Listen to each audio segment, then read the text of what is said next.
बेहद ही खूबसूरत महिला जिसको एक बुरी लत लग जाती है और उस लत में वो महिला एक दिन एक ऐसी गलती कर बैठती है कि जिसकी वजह से एक कत्ल हो जाता है। और फिर कत्ल की जो हकीकत सामने आती है वो वाकई में हैरान कर देने वाली रहती है। तो नमस्कार, प्रणाम। मैं आपका अपना विशु राय हाजिर हूँ आज फिर एक नई कहानी के साथ। चैनल पर जितने भी हमारे साथी नए आए हैं, जुड़िए विश्व वारदात तक के इस परिवार से। अपना प्यार दीजिए, अपना सपोर्ट दीजिए। साथियों, मैं बात कर रहा हूं उत्तर प्रदेश के झांसी की। उत्तर प्रदेश के झांसी में 21 जून साल 2025 एक बेहद हंसता खेलता परिवार में मात्र 3 से 4 लोग थे। लेकिन 21 जून की शाम को उस परिवार में सिर्फ 3 लोग मौजूद थे। एक माँ और पति और एक बेटा। लेकिन तभी परिवार में बहू का फोन आता है कि आज उसका जन्मदिन है। ग्वालियर में उसके कमरे पर आज पार्टी है।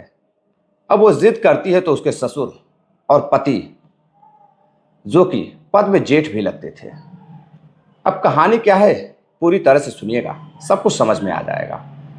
अब 21 तारीख को अपने पति और ससुर को ग्वालियर बुलाती है अपने जन्मदिन के पार्टी में। दोनों लोग पति और ससुर जन्मदिन के पार्टी पर जाते हैं। बेहद खुश थे कि आज उनके बहू का जन्मदिन है। पति भी बेहद प्यार करता था और ससुर भी बेहद प्यार करते थे अपनी बहू को। बहू का नाम पूजा रहता है। पूजा अपने जन्मदिन पर बुलाती है, पार्टी देती है। रात ज़्यादा हो जाती है। दूरी भी 125 किलोमीटर की थी घर से और ग्वालियर की। अब इधर पूजा कहती है कि अब इतनी रात को आप लोग कहाँ जाएंगे, यहीं पर आज आराम करिए, कल सुबह आप लोग जाइएगा। इधर घर पर सास अकेली थी। अगले दिन यानी कि 22 जून की सुबह अब दोनों ट्रेन पकड़ते हैं और फिर पहुंचते हैं झांसी अपने घर। जब अपने घर पहुंचते हैं तो देखते हैं कि दरवाज़ा तो अंदर से बंद है। काफ़ी दरवाज़ा देर तक खटखटाते हैं लेकिन दरवाज़ा नहीं खुलता है। अब इधर काफ़ी परेशान होकर पति और बेटे दोनों दरवाज़ा तोड़ते हैं तो देखते हैं कि अंदर फिर भी कोई आवाज़ नहीं आ रही है। सब अंदर जाते हैं कमरे में तो देखते हैं कि उनकी बूढ़ी माँ मृत पड़ी हुई है, कुछ भी नहीं बोल रही है। अब इधर पति चीखने लगता है, चिल्लाने लगता है। पति का नाम अजय रहता है। अजय बेहद परेशान हो जाता है और फिर आसपास के लोगों को बुलाता है। लोग परेशान हो जाते हैं कि आखिर ऐसा क्या हो गया।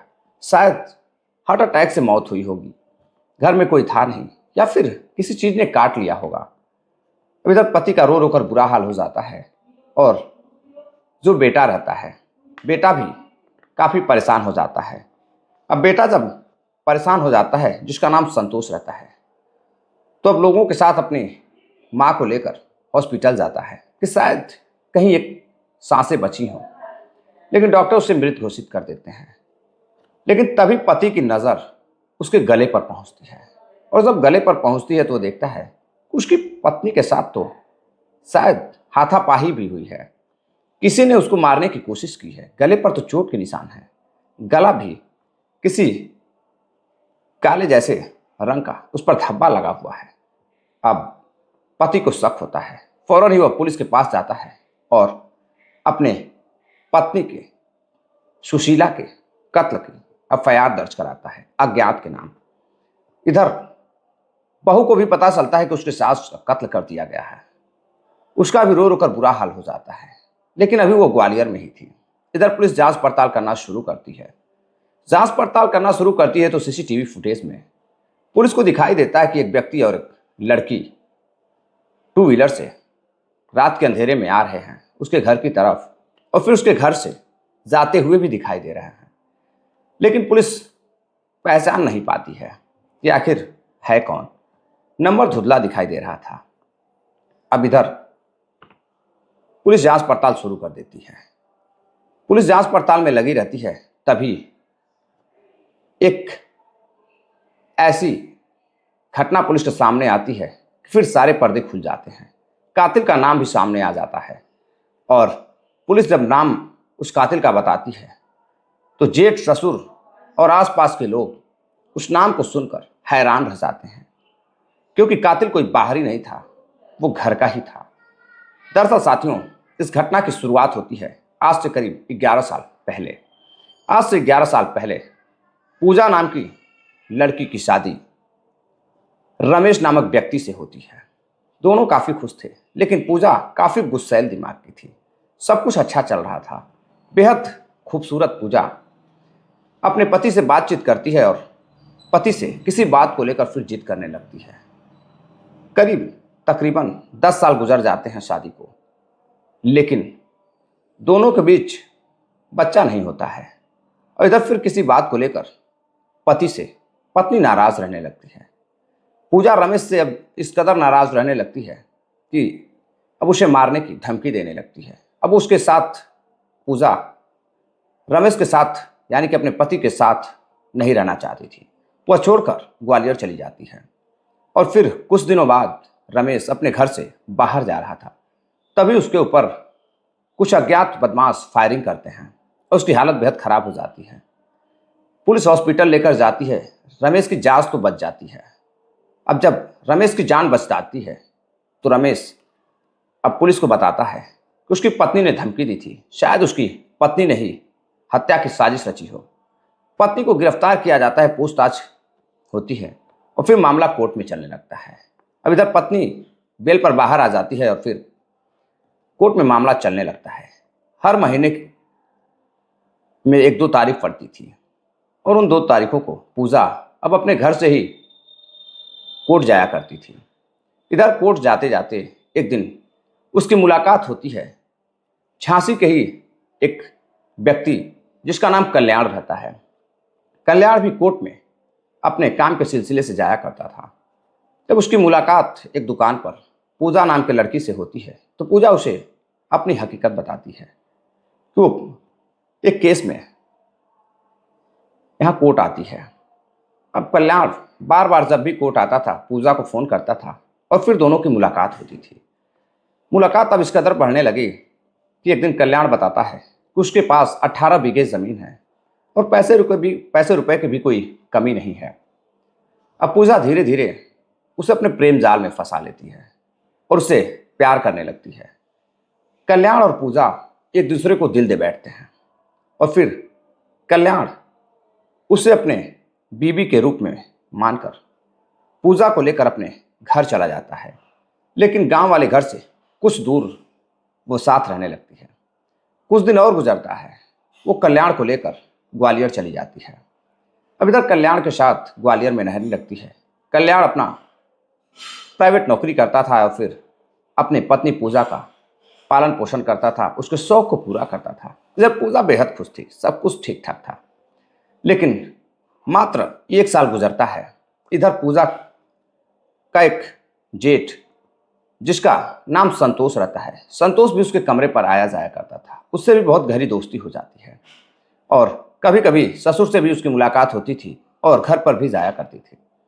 लेकिन सास उसको पसंद नहीं करती थी, क्योंकि संतोष जो बड़ा बेटा था वो भी शादीशुदा था और इधर कल्याण अपने मर्जी से पूजा के साथ शादी के रिश्ते में था। सब कुछ सही चल रहा था। लेकिन एक दिन जब काम के सिलसिले में कल्याण बाहर जा रहा था, तभी एक कार सामने से आती है और कल्याण का रोड एक्सीडेंट में मौत हो जाती है। जैसे ही ये खबर पूजा के पास पहुंचती है, पूजा बेहद हैरान रहती है। अब उसे समझ में नहीं आ रहा था कि अब उसका आगे का जीवन कैसे कटेगा। अब इधर पूजा काफी परेशान थी। लेकिन पूजा परेशान तो थी। कल्याण का अंतिम संस्कार होता है। अंतिम संस्कार के बाद जेठ पूजा के पास जाता है, यानी कि संतोष पूजा के पास जाता है। पूजा से बैठकर बातचीत करता है। पूजा का रो रो कर बुरा हाल रहता है। जेठ के कंधे पर सर रखकर पूजा रोए जा रही थी और इधर संतोष उसे सांत्वना दे रहा था। घबराने की जरूरत नहीं है, मैं हूं, मैं तुम्हारी देखभाल करूंगा। कुछ दिन और गुजरता है। अब कमरे पर आते जाते संतोष भी पूजा की खूबसूरती पर फिदा हो जाता है और फिर पूजा उसे बेहद पसंद करने लगती है। अब दोनों इस कदर पसंद करने लगते हैं कि संतोष भी अब पूजा के साथ शारीरिक संबंध बनाने लगता है, अतरंग पलों को जीने लगता है। कुछ साल और गुजरता है। अब इधर पत्नी, जो पहली पत्नी थी संतोष की, उसे पता चल जाता है कि पूजा के साथ उसके पति का नाजायज संबंध है। अब इधर संतोष और उसकी पत्नी में झगड़ा होने लगता है। पत्नी नाराज होकर अपने मायके चली जाती है और इधर संतोष अपने माँ और पिता के साथ रहता था। उधर कल्याण की मौत हो चुकी थी, लेकिन सास और ससुर को भी उसे, यानी कि संतोष के माता पिता को भी पता चल जाता है कि संतोष उसे बेहद पसंद करता है, उसके साथ रहता है। लेकिन संतोष उससे शादी नहीं करता है। कुछ दिन और गुजरता है। इधर संतोष को पूजा बताती है ये खुशखबरी है। संतोष कहता है कैसी खुशखबरी? पूजा बताती है कि वो प्रेग्नेंट है, उसके बच्चे की माँ बनने वाली है। कुछ दिन बाद एक बच्चा भी होता है। अब संतोष बेहद खुश था, सब कुछ ठीक ठाक चल रहा था। लेकिन संतोष अपने माता पिता के साथ रहता था और इधर ग्वालियर में किराए के कमरे पर अकेले पूजा रहती थी अपने छोटे से बच्चे के साथ, क्योंकि सास घर पर रखने से सुशीला मना कर देती थी और वो गांव में रहना नहीं चाहती थी। शहर के उसके शौक थे, कई लोगों से उसकी बातें होती थी, कई लोगों से दोस्ती थी। और वहीं ग्वालियर में ही उसकी बहन कामिनी अपने पति के साथ शहर में ही रहती थी। अपने बहन के साथ भी उसका उठना बैठना था, हमेशा अपने बहन के साथ भी रहती थी और कभी कभी अपने घर पर भी रहती थी। कुछ दिन और गुजरता है। वह संतोष से कहती है कि देखो, मैं चाहती हूँ कि तुम कल्याण और अपने हिस्से की जो जमीन है, नहीं तो कम से कम आधा, जो 8 बीघे लगभग जो जमीन है, उसे बेचकर पैसे लेकर शहर चले आओ, यही मकान बनाकर हम लोग यहीं रहेंगे। अब इधर संतोष घर जाकर अपने पिता से और माँ से कहता है कि माँ, पूजा ने कहा है कि उसे अपने हिस्से की ज़मीन चाहिए। तुम एक काम करो कि कल्याण की जो हिस्से की ज़मीन 8 बीघे लगभग है, उसे बेचकर उसका पैसा उसे दे दो और वो शहर में रहेगी। लेकिन उसकी माँ सुशीला तैयार नहीं होती है, कहती है नहीं, मैं किसी भी कीमत पर उस औरत को, जिसने मेरे बेटे को मुझसे अलग किया और फिर उसकी मौत हो गई, पता नहीं वो रोड एक्सीडेंट में खुद मरा है या फिर पूजा ने ही मरवाया है, क्योंकि पहले पति का केस चल रहा था, उसमें बरी हो चुकी थी। अब इधर सास तैयार नहीं होती है, ससुर तैयार हो जाता है। अजय कहता है कि ठीक है, मैं उस कल्याण के हिस्से की जमीन उसे देने के लिए तैयार हूं। अब संतोष और अजय दोनों तैयार हो जाते हैं, सास तैयार नहीं होती है। अब ये बात संतोष जाकर पूजा को बताता है कि माँ तैयार नहीं हो रही है। माँ का कहना है कि नहीं, कुछ भी हो जाए वो किसी कीमत पर अपनी जमीन नहीं बेचेगी, अगर उसे रहना है तो वह घर आकर रहे। अब इधर बेहद परेशान होती है पूजा परेशान होती है, कहती है कोई बात नहीं, मुझे ज़मीन नहीं चाहिए। अब पूजा को लगता है कि इधर संतोष भी हाथ से जा रहा है, क्योंकि अब ज़मीन मिलने वाली नहीं है और वो संतोष के साथ सिर्फ ज़मीन के लिए प्यार मोहब्बत में लगी हुई थी। अब वो अपना रास्ता ढूंढने लगती है। एक दिन अपने बहन के पास जाती है, कामनी के पास। कामनी से कहती है कि देखो, मेरे हिस्से की जो ज़मीन है वो उसकी सास सुशीला देवी बेचने को तैयार नहीं है, देने को तैयार नहीं है, आखिर क्या किया जाए। कामनी का भी एक बॉयफ्रेंड रहता है, यानी कि उसकी बहन कामनी भी किसी से नाजायज रिश्ते में थी, जिसका नाम रहता है अनिल। अब कामनी अनिल से बातचीत करती है। पूजा बताती है कि अगर उसके सास का काम तमाम हो जाए तो फिर जमीन उसके हिस्से में आ जाएगी, लेकिन किसी को पता नहीं चलना चाहिए। इधर कामनी प्लान बनाती है और अपने प्रेमी के साथ एक साजिश रचती है, प्लान बनाती है और फिर 21 जून को अपना जन्मदिन बताकर पूजा घर से अपने ससुर अजय और अपने प्रेमी, यानी कि जो पद में जेठ भी लगता था, संतोष को शहर ग्वालियर 125 किलोमीटर दूर बुलाती है। इधर दोनों खुश होकर जाते हैं।